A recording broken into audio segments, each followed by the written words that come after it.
said to me. Yeah, right.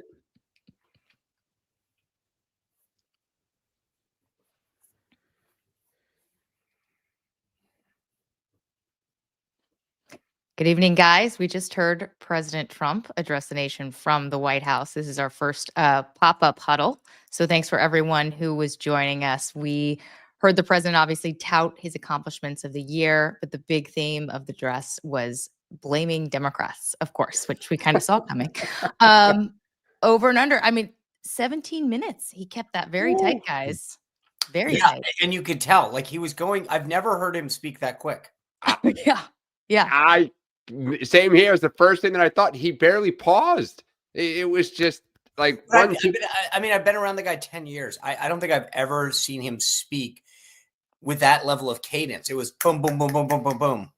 Yeah, I'll just say quickly, the three things was that, one, it was super fast. Two, at times he seemed angry. Almost like defiant in some of those statements. And I was surprised. I thought he would be a little more like upbeat, touting his accomplishments, and then thematically tie it all together, kind of with a forward looking, but it clearly they just wanted to pound in. This is what we've done. This is who's to blame. And it will be great. It is great. I kept thinking to myself, this was like Nixon Kennedy. How you watched it mattered, right? So they always talked about, like, if you saw it on television, you saw Nixon's shadow. And I was like, if you read that speech tomorrow, yeah, I think a lot of people say, I read it. Wow. Like he listed off just, as I said, the cadence just, he's normally so gregarious and like, I felt like no crowd. Which we talked about that this morning. And the funny part about this, so Dan, the funny part about this is that when he came on set, I believe he's in the diplomatic reception room on the yes, that's right. The diplomatic reception room. And I was like, okay, so he's not in the Oval, so he's not seated. And I thought to myself, oh my gosh, there's probably people there. Like, we might actually, we talked about, I had suggested East Room where you'd actually had, 20, 40, 50, 60 people. I feel like this was, it checked the box. It was like, okay, I said all the things that you said I had to say. Well, let's just talk about this. Obviously comes when he is facing some really difficult polling. There was a new NPR PBS poll out today, just a couple of hours ago, that found that only 36% approve of his handling of the economy. And the last time an American president has seen a low number like this was Joe Biden in 2022. The poll found that Democrats are only slightly more trusted than Republicans. It's 37-33, but that is a big 16-point turnaround from when Republicans had an advantage on this just a few years ago. Sean, like, if you're a frontline Republican up in the midterms and worried about this issue, did he make you feel better about what he said? Or this is still a huge problem for the party going into next year? I felt like it was a push. Like, so as I said, he said everything that he needed to say. He framed the issue. The one element that, I've talked about, and I've talked to some folks in the last 24 hours, both in Rhode Island and then just people that I've texted and called with, generally sort of have the same mindset, which is, look, the president's getting the job done. I had Steve Moore on my show today, and I posed the question that we've talked about all the time, which is, tell me where the economy is. And Steve was like, here are the fundamentals. Here are the numbers. And he said, but what we have is fundamentally a messaging problem. And whether you agree with that or not, I go, this is the feel. I mean, Steve said to me tonight, I hope he does Bill Clinton. I hope he does. I know that, because Steve said to me at one point, my wife, right, who's a conservative, who's a Trump supporter, comes back from the grocery store sometimes and says, wow, did you see the price of steaks? And that was the example he gave. And like I said, I'm a cheap New England frugal guy. I literally walked by Cumberland Farms today. Gas is $2.93 a gallon. And I thought, okay, that's all. Like, that's when I know to buy. Like people, look at the stock market, buy low, sell high. I buy gas that way every week. But we want politicians to sometimes feel that and say, I get it. You're struggling sometimes. And I think that's where he could have added a little more in that. He did say at one point, the work is not done yet, which I feel like he doesn't say that very often. He said it, I think, a little the other day, but let me ask both of you. what is the headline tomorrow from this? Because Well, the only new thing, and it's not insignificant, right, is the military members are going to get a check for $1,776, I which just is want to be clear. He said soldier, but I'm assuming that's sailors, airmen, marine. when you win the Army Navy game, you definitely are going to Right, get you paid. get the money. But I mean, in all seriousness, I thought there would be more kind of a, he's so good at marketing and kind of owning that headline. When I think of tomorrow, I know at the Times and blaming immigrants and blaming Democrats, but I was watching Fox tonight and Jesse Waters pushing David Sachs, Sean Hannity saying he's setting the terms for the midterms here. Like this is the opening salvo. When I think of that, I don't know what the headline is. I agree with you, Dan. I feel like if you're gonna, do a speech All right, from, can I ask you this, from the Rachel? White House. You Wait, would have just been 1 second, John. If you're gonna do a speech from the White House, and do it at 9 o'clock Right. prime time, have something to roll out. I mean, I was watching David Urban, who is on CNN, obviously a longtime Trump ally, and he had this quote right before the speech. He said, Mr. President, the windshield is bigger than the rear view mirror. And he was sort of saying, look, we need to talk more about next year. What are you going to do? They've already passed the big, beautiful bill. And he did talk about that. He said, you're going to feel it next year, that the tax season is going to be, a windfall for people. But I guess they didn't have anything big to roll out. They teased he teased something on housing, some sort of housing something next year as well. I didn't get into details on that, but yeah, I just feel like if you're going to use this moment, you have to have something that hooks people. And I agree with you, Dan. I'm not sure what's the big takeaway, Well, but Rachel, I want to take Dan's question and put it on you. Like if you were back writing playbook and you'd said, hey, I got to frame this. Like how would you have framed it? That's a good question. Honestly, I kind of feel like it was a little bit of a nothing burger, and I might look for something else to lead with in the morning. That's what I'm saying. Way. I just The kind of president feel of the like United I'm States not addresses the sure. nation, and you would have Yeah. said, like, hey, Dan Bongino resigns. No, that wouldn't be the lead. Come on, I'd have a big, nice, juicy scoop for the morning. I know you would, but I'm just saying. In some fashion. But yeah, I mean, it would feel like something we've written before, which is again the president touting what he's done, and we've talked about this on the show. He does have a story to tell, and he should remind voters over and over again of all the campaign promises he has checked off. But there was no sparkly something, Look, and this is what look. I have a high bar, right? Because he's so good. When he was out on the campaign trail, he was like, no tax on tips. I talked to this Las Vegas waitress. Yep. She had this beautiful idea, and it's like the pragmatist in me says, okay, come on. And it was beautiful. But I was like, wait a second, this is resonating. And then he said, no tax on Social Security, and I thought to myself. And then, but you hear a ton of seniors saying that resonates with me. Even, you know what the funny thing is? Do you realize how many Instagram videos have been fed up to me saying, make sure you take advantage of the tax. If you pay interest on an automobile loan, you can now deduct it this year. That's because of Trump. And the point was, and this goes back to on a domestic car. but it goes back to what Rachel was saying. Like I thought tonight he would have had 3 or 4 things where he's saying, hey, if you, have a light bulb that you bought at Home Depot, that's an American, I mean, like he would have had 3 or 4 things. And again, remember, again, the cynical me that like, sometimes you just throw out talking points. And right. I always say this about the State of the Union. Are you a policy or are you a talking point? Because there's things that, there's a little bit of like, we're going to do this, this, and this, and that's just a talking point. I didn't even get that tonight. I didn't feel like there was a lot of talking points. Yeah. Kind of interesting. One last thing before we take a couple of questions here. I know we're going to keep this short because we'll talk more about it tomorrow. He did. I wasn't sure if he was going to talk about healthcare, but he did for a number of minutes. He talked about the Obamacare subsidies that are expiring in a couple of days, and really tried to push that blame onto Democrats. Clear that there is a political landmine here, and made the case that Republicans are going to find a way to give you, the Americans, the money in your own pocket to spend, and that they're going to have great health care next year. That's a big promise on an issue that is very difficult for the Republican Party, and especially at a time when you're seeing them fight on the Hill right now. I almost wonder if he's going to come to regret that promise, because it's a tough one to hold to keep next year, Sean. Right? I don't think it's a. Here's the problem. I've had this conversation with 18 people. We all are saying the same thing. We're going to give you but Dan knows this, and that's why he's kind of chuckling, I think, because Dan it's liked like, the speech it's so easier much. said than done. Because it's easier said than done, and I get the blame part, right?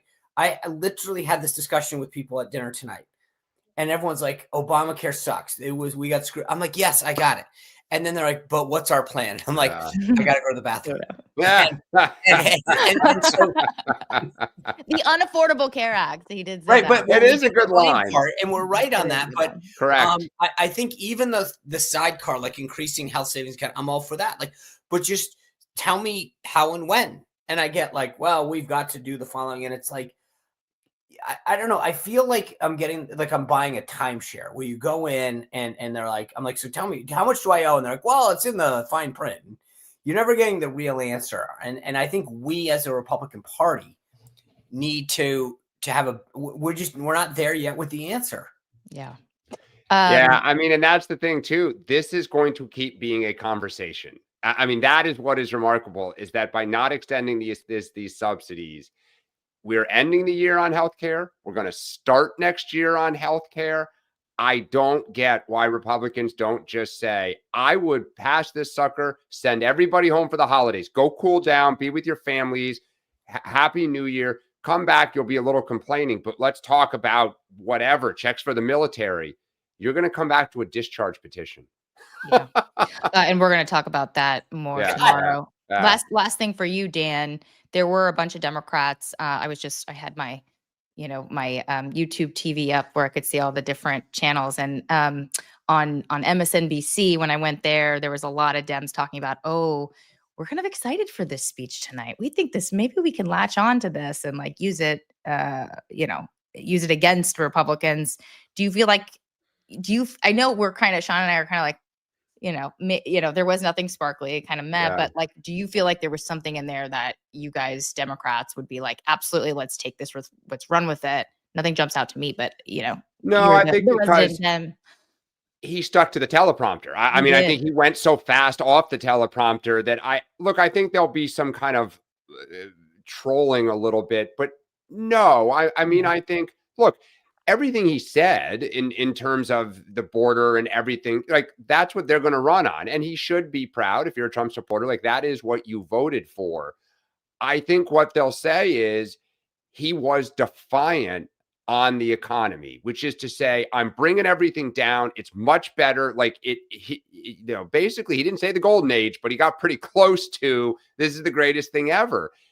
And that I think they're just going to say, and Sean always says this, you can throw out every stat you want, but in your gut and in your own experience, getting a steak or whatever, if you don't feel good, telling people they're wrong is tough. So it was a big mistake Joe Biden made. Yeah. Okay. Well, I will say this, as I've said before, just on the record, I want to be clear. I think the difference with Joe Biden is that he was saying something and people are like, yeah, but nothing's like, I know gas is going down. I know eggs are going down. Like I see it. Is steak still too high? Sure. But like bacon. Trump has accomplishments to discuss, to talk about. Well, and of course, Biden's we passed bills. It's coming, right? Like we're going to build the bridge in 5 years. The Biden is don't believe the lying eyes. Yeah. Trump, the only thing that's missing from the Trump pieces, I've said a million times, is just say, and we're still working on more. We've got more to do. Mm-hmm. And that would seal the deal. And he did say something like that at one point tonight. But again, I can't. Honestly, I want to underscore this. Like, I've never seen him get through anything that quick. It was, and if he had slowed this down, like I felt like, when you listen to like an Audible book and you're like on 1.5, I wish he had just slowed the cadence down because the material was good. Well, and I think I also just I say he looked, his heart did not seem in it. He did not. He is upset that he's not getting more credit for things. Yeah, but that's it. He seemed a little angry at the beginning. Yeah. I mean, we've seen. Well, also to your point, Dan, and I think this is probably true. Like, I think that this was a tactic given to him. I've seen Trump before where he says, you know what, Sean, tomorrow we're doing a press conference. We're doing this. He's the leader. He knows, he in his gut is great with instincts. He knows what to do, when to do it, and how to do it. That's what I've always found. I learned early on, he's got a good gut. And what I took away tonight was that somebody said, you know what we need to do? A speech. And it wasn't his idea, but he's doing it anyway. Right. And that goes back to what Dan was saying. It was like, all right, I'll do it. If that's what you guys say I have to do. And you guys, we've all known this, that there are bosses that you have that say, fine, if you tell me I have to do it, like I've done it, where it's like, if you want me to, go, plow that road, I'll go plow it. I don't, like, I've seen this guy's heart. When it's in it, it's in it. When he can sell better than anyone in the world. Yeah, I totally agree with you. Some people that we're talking tonight, like, this is going to be a State of the Union preview. This is nothing like President Trump at a State of the Union. I mean, like, the man knows how to give a speech and rile up the Hill and, stick it to the Dems when they're, like, it's, his last State of the Union, his first term was one of the most entertaining State of the Unions, like, awards for this person. So-and-so's husband just came back from, I mean, like, you're right. You can just see the difference. So definitely not a State of the Union preview tonight. Okay, let's take some questions. Okay. Is Mr. Trump undermining his message by continuing to refer to Mr. Biden's failures? Kind of what I was talking to you about, Sean. Or is he successfully veering away from those references to appropriately highlight his success in future success? Look, I think there's an element of framing a debate or a message, which is, hey, look, this guy did this. Here's what I'm doing, and here's where to go.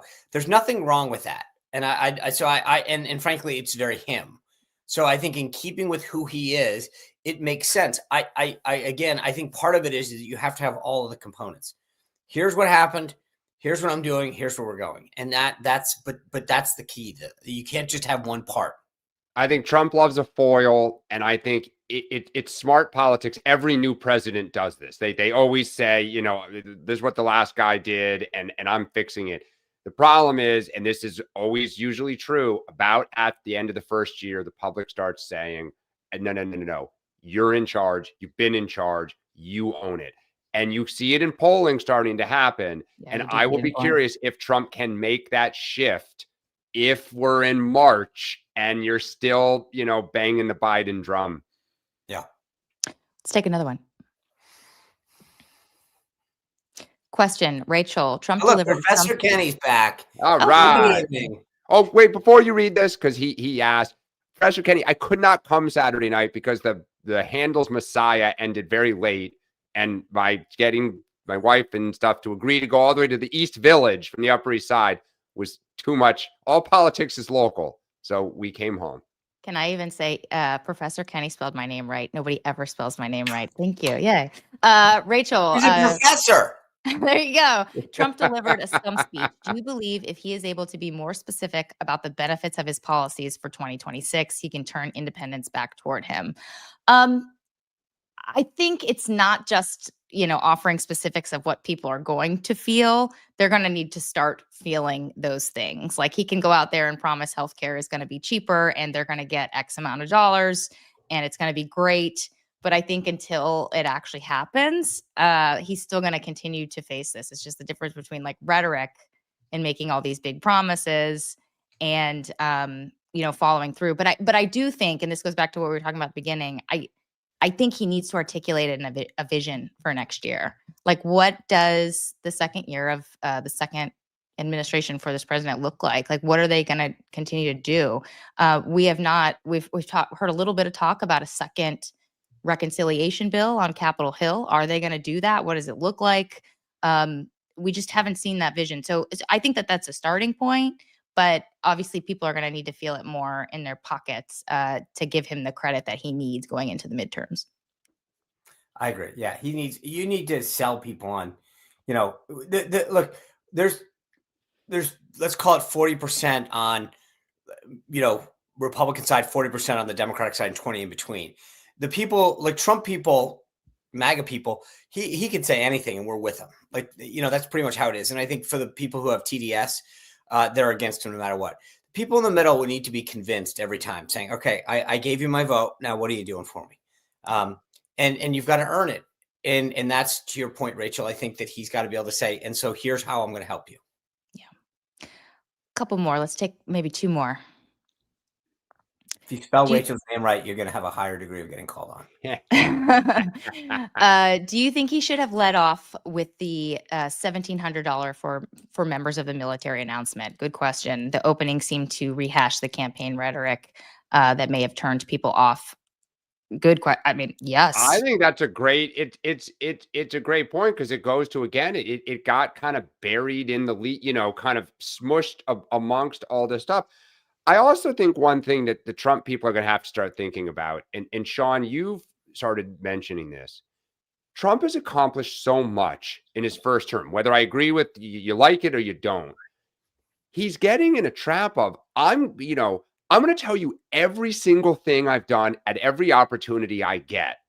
And it's overwhelming. And if you love Trump, he's playing to you, right? Like I love the energy and I love the 50 things. But to the average voter, it's like, whoa, you're losing me. Well, wait. I see. I disagree with you on that. Okay. I think that what happens is he has to slow. Like there's an element of if you're just getting things done, you need to remind people whether you're an employee. But don't you have to package it to like up and bring it up out of the trees to like 4 buckets? Sure. And and that's it. It's just a laundry list. We talked about this today, right? We said, Yeah. let's say there is a guy, this is getting in the weeds, but just so you know, there's a guy named Vincent Cavallo who is from Colombia. I've studied this extensively. He's done a thing on messaging and people can handle 3 messages. And so we talked about this morning with, do you want Venezuela to be one of them? The point though is getting back to the speech. What is it that if I walk into a boss or a president walks into the American people and says, here are the 3 things that I did for you. What do you want those takeaways to be? Right. And today I would have said, what is it that I want them to know I'm doing for them or I've done for them? Right. Pivot. What did I do for you? What am I doing for you? Yeah. What should those 3 be, Sean? And I'll tell you this, the one thing, getting back to, and I apologize because I don't have my Stan Honeycutt. Yep. Here's what I'm going to tell you that the cynical side of Sean.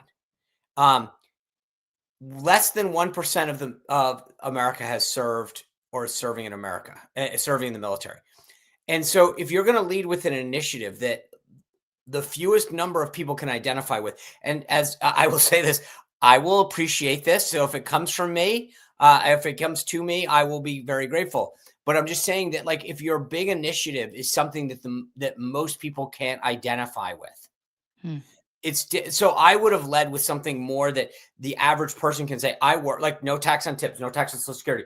The average person goes, that's me. Right now, when I look at that, I go, oh, I get that. But, Rachel, when you watch that speech and he said 1776 for members of the military, did you go, oh, here's how I benefit? I do think even people who don't receive the money, I think that there's a lot of appreciation for taking care of folks in the military. So I do think it. But I get what you're saying. I get what you're saying. But it also was something new and fresh. I mean, it did get buried in the speech. So no, I hear what you're saying though. Like, but they didn't have anything else to like replace that with. Like, this is a new rollout and it's going to impact millions of Americans. So they I guess they could have started with tax on tips, but anyway, one more question. Did you feel any parallels tonight with the speech Biden gave against the red background? What was that speech? That's what I'm trying to think about now. Right? Is that the democracy one in Philadelphia? No. Philadelphia. I think that either Philly or Baltimore. I can't remember which one, right?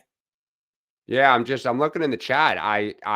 You know what? Josh, I would look into Josh, you've stumped me off the top of my head at 9:46 at night. I do not recall. No, I remember the backdrop, so I know what Josh is saying, and I'm just trying to remember the location. I will say this: Biden did not usually talk too fast. So in that regard, there probably was a little bit of a difference, but it's a great question and one I'll stay tuned for in the morning. Tune in. Yeah, we'll know more about what you're asking about in the morning. Yes. Okay. There we go. Okay. Wow, I think that is Philly. Nice job, I think that was Philly. Yeah. honestly, by targeting MAGA Republicans in his speech. Yeah. Oh boy. Look, It's all I blanking on I me on think that. I mean, we all can agree. I mean, Trump knows how to give a great speech. He knows Yeah. how to project, and tonight he spoke to the base, I think, a lot. Yeah. And that's great, and keeping them solid. But like, this is a moment where when you're talking about the holidays and what's going on, and frankly, also what we've been through with what we've seen in Providence. And it was an opportunity to sort of just talk about, like, I actually was hoping to hear him say something about, the holidays is a time when we want this and this to happen with families. And like, it's sometimes, I don't know. I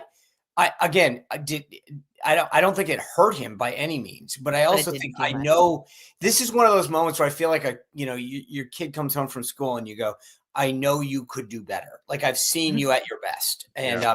What would and you give him as I a grade, Sean? huh? Oh, wait. Do you want to save it for tomorrow? Yeah, okay, save it for tomorrow. We'll give a grade tomorrow. Great. Yeah. All Classroom right, segment. guys. It's almost Thanks. 10 and Good Dan call, gets Dan. up at 4, so he has to go to bed and I get up at 5 when my daughter, it wakes me up. And Sean, who knows, depends on the day. But we're gonna sign off and we'll be back again See y'all in the tomorrow morning. at what time do we 8:30? Yeah. Yeah. That's a I'm key. tired. All right. Have a great night, guys. Thank you.